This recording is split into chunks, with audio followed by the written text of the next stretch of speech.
Good morning everyone, I am Guimbaleña from BSHM3A.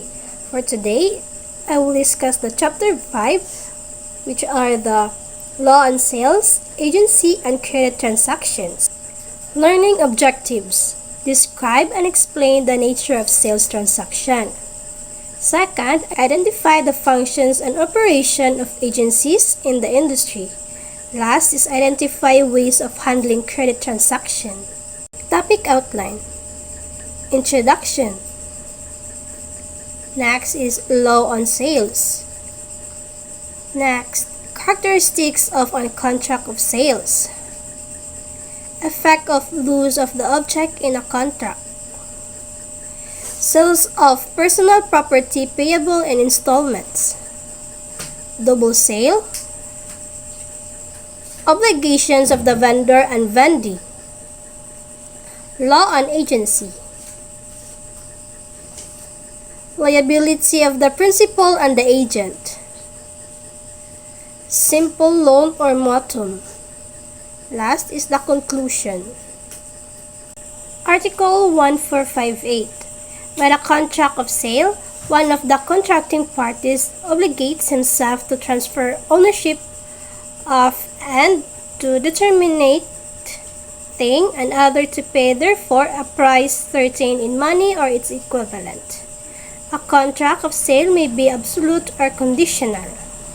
Law on sale. In the tourism, travel and hospitality industry, arrangement arising from the contract will have to be made, and potential breach from each agreement will be encountered. A contract of sale is one of the usual contracts being encountered by the industry concerned. Next is the characteristics of contract of sale. First is conserva. A contract of sale is perfected by more consent. This means that once of the seller and buyer agreed to the object, thing to be sold, and the price, the contract becomes binding. Delivery of the object or payment of the price is not necessary for the contract to be valid. Second is the bilateral, because it gives rise to reciprocal obligations. This means that a contract of sale creates manual obligation between two parties. The seller is obligated to deliver the object and ensure its lawful ownership. The buyer is obligated to pay the price as agreed. Since both parties have reciprocal duties, the contract is bilateral or as opposed to unilateral, where only one party has an obligation.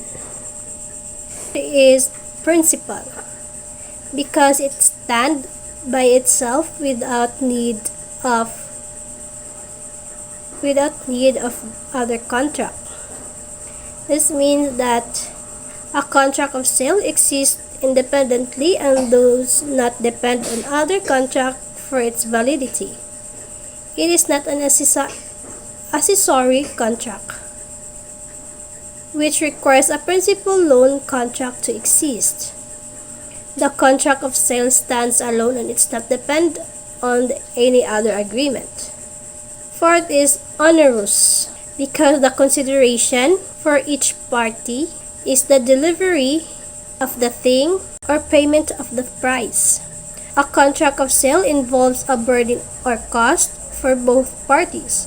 The seller gives the object and receives payment. The buyers pay a price to receive ownership of the object.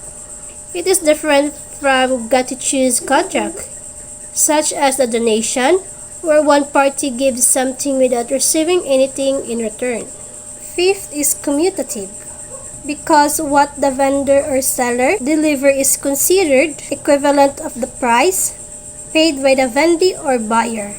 The contract of sale is commutative because both parties accept an equivalent value is returned.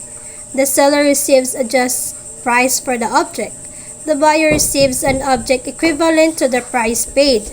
This is different from a lottery contract, where the benefit may depend on uncertain events. 6 is transmissive of ownership. because the vendor transfer ownership of the subject matter to the vendee.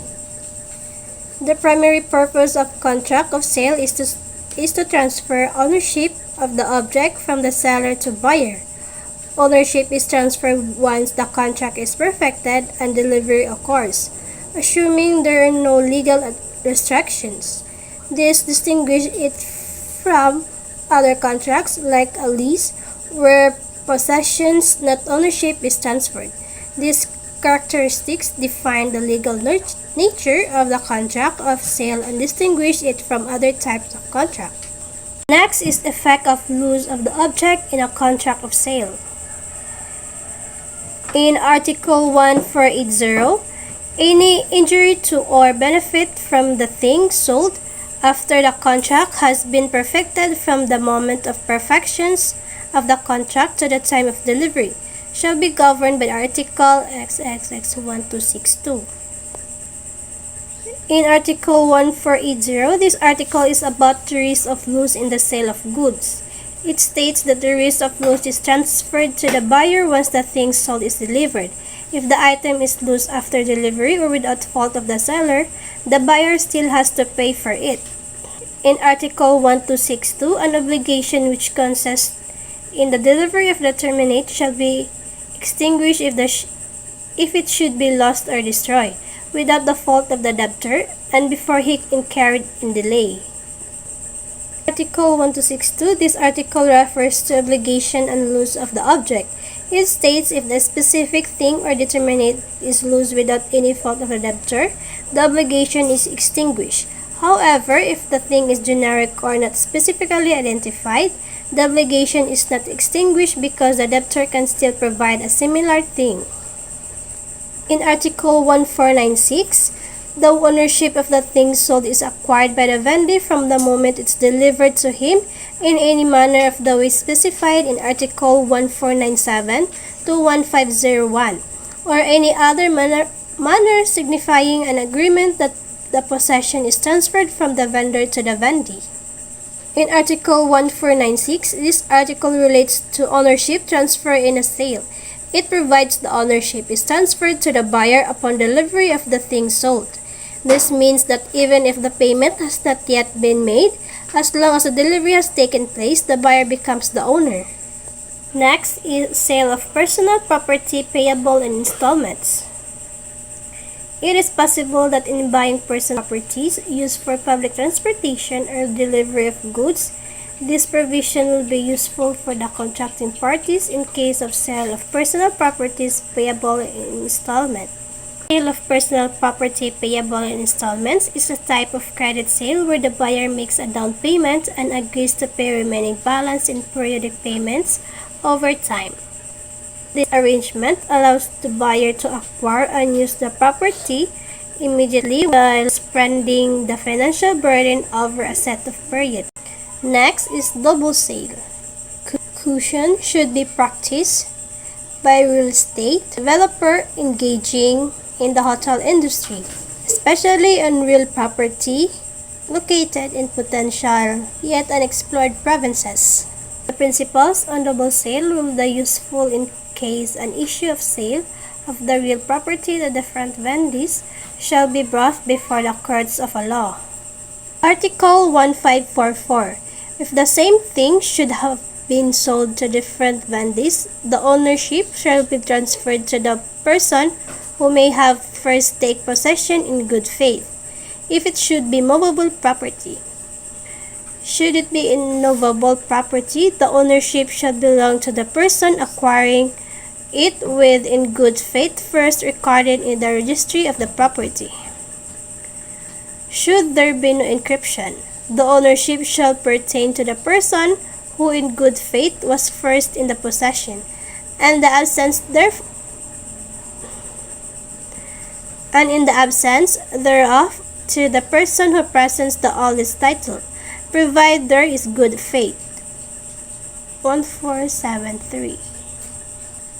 Article 1495. The vendor is bound to transfer the ownership of and deliver, as well as warrant the thing which is the object of the sale.